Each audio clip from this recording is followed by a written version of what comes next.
Sisters, brothers, praise lord. నన్ను చుట్టుకొని ఉన్న నా శత్రువుల కంటే ఎత్తుగా నా తల ఎత్తబడును అని దావీదు దేవుడు మీద తనకున్న నమ్మకాన్ని వెల్లడి చేశాడు. జీవన యాత్రలో రకరకాల కారణాలతో కొందరు శత్రువులు అవుతారు. ఉత్తమమైన వాటిని నువ్వు అనుసరిస్తున్నందుకు కూడా కొందరు శత్రువులుగా మారవచ్చు. అన్నిటినీ తన స్వాధీనంలో ఉంచుకున్న దేవుడు విపరీత బుద్ధితో నీ చుట్టూ చేరి అన్ని విధాల నష్టపరచాలనుకున్న శత్రువులను తన శక్తి చేత అణిచివేయగల సామర్థ్యం గలవాడు. తన దివ్య శక్తితో నిన్ను నింపి తన సంకల్పాన్ని నెరవేర్చడానికి తన ఆత్మతో నిన్ను అభిషేకించుట ద్వారా అనుక్షణము క్రూరత్వాన్ని వెళ్ళగ్రక్కే విరోధులపై విజయాన్ని అనుగ్రహిస్తాడు. హల్లెలూయా. అనుదిన జీవితంలో వివిధ భారాలకు మొయ్యలేక భారాలు నిరాశించిపోతున్నావా? ఒత్తిళ్ళ అధిగమించలేక ఆరోగ్యాన్ని పాడు చేసుకొనుచున్నావా? అయితే కోరహు కుమారులు తమ జీవిత అనుభవంలో నుండి రాసిన ఈ మాటను జ్ఞాపకం చేసుకో. నీ బలిపీఠము నొద్దనే పిచ్చుకలకు నివాసము దొరికెను. పక్షుల్లో పిచ్చుకలు చాలా అల్పమైనవి జీవులైనప్పటికీ వాటి అత్యంత గంభీరమైన దేవుని బలిపీఠం దగ్గర చోటు దొరికింది. లోకం దృష్టిలో నువ్వు సామాన్యురాలువే కావచ్చు, కానీ నిన్ను ప్రాణప్రదంగా ప్రేమిస్తున్న నీ దేవుని దృష్టిలో వెలకట్టలేని విలువ ఉంది. జీవితం తుఫానులను చిక్కుకొని వ్యాధులకు గురైనప్పుడు క్రీస్తు పాద సన్నిధి తప్ప సురక్షితమైన ప్రాంతం ఏముంటుంది? హల్లెలూయా.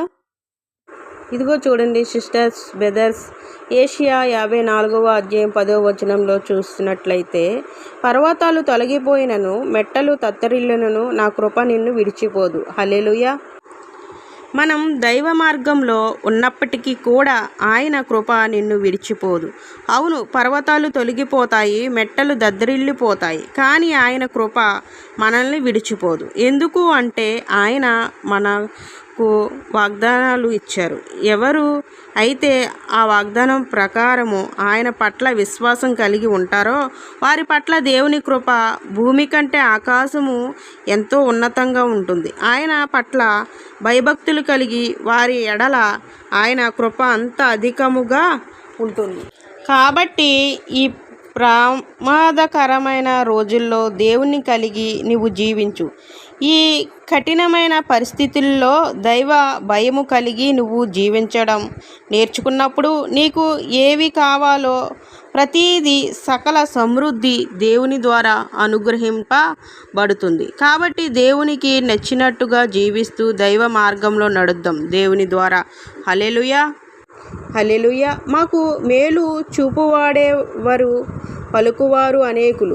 నీ సన్నిధి కాంతి మా మీద ప్రవశింపజేయుము అని దావీదు చేసిన ప్రార్థన చాలా విశిష్టమైనది. చీకటిలో కొట్టుమిట్టలాడుతున్న మనిషిని వెలుగులోనికి నడిపించడానికి ప్రభువైన యేసుక్రీస్తు ఈ లోకానికి వచ్చారనేది ధన్య సత్యం. క్రీస్తు పాద సన్నిధిలో అమూల్యమైన ఆశీర్వాదాలు ఉన్నాయి. విశ్వాసముతో పరిపూర్ణ నమ్మకముతో ఆయన సన్నిధి ఆశ్రయించువారు వాటిని నిరంతరముగా పొందుకుంటారు. సంరక్షణ, సమాధానము, సంపూర్ణ సంతోషం, సమృద్ధి దేవునిలో మాత్రమే లభిస్తాయి అని తెలుసుకున్నవాడు ఆయనను ఆశ్రయించకుండా ఉండలేడు. హల్లెలూయా. యథార్థముగా ప్రవర్తించుట వారికి ఆయన ఏ మేలును చేయక మానడు అనే లేఖన భాగాన్ని చదివినప్పుడే సర్వశక్తుడైన దేవుని ఔన్నత్యం విషాదపరచబడుతుంది.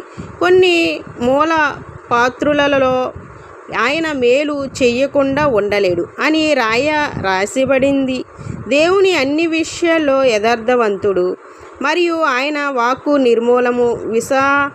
విశ్వాసం యాత్రలో పరిపూర్ణత సాధించాలంటే మహిమలకు పాత్రుడైన దేవుని యథార్థంగా ఆరాధించాలి. మీరు నా నామమున నన్నేమి అడిగినా నేను వాటిని అనుగ్రహిస్తానని వాగ్దానం ఇచ్చిన దేవుని పాద సన్నిధిలో యథార్థంగా ప్రార్థించే ప్రతి ఒక్కడు మేలు పొందకుండా వెనుదిరగడు.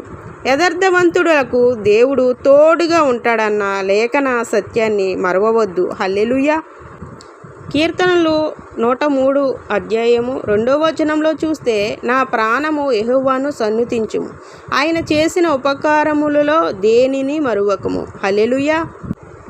మీకు మేలు కలుగునని నీతిమంతులలో చెప్పును అని యెషయా గ్రంథంలో రాయబడిన దేవుని మాట విశ్వాసముతో నింపబడిన వారికి ఎంతో ధైర్యాన్ని ఇస్తుంది. ప్రస్తుత దినాల్లో మేలు కోసం మానవుడు తిరగని ప్రాంతం లేదు, చేయని కార్యక్రమము లేదు. ఎన్ని చేస్తున్నా కీడును మనిషిని తరుముతూనే ఉన్నాయి. యేసుక్రీస్తు ప్రభువు ఈ లోకానికి మనిషిని అన్ని విషయాల్లో మేలు చేయడానికి వచ్చారు. నీ పాపములను క్షమించుట ద్వారా ఆధ్యాత్మికంగాను సమస్త జ్ఞానానికి మించిన సమాధానం ప్రసాదించుట ద్వారా మానసికంగాను నీకున్న ప్రతి అవసరాన్ని తన మహిమ ఐశ్వర్యం చొప్పున తీర్చడం ద్వారా భౌతికంగాను మేలు చేయగల సమర్థుడు ఆయనే. దేవుని నీతితో నింపబడి సకల విషయములలో మేలును పొందుకో. హల్లెలూయా.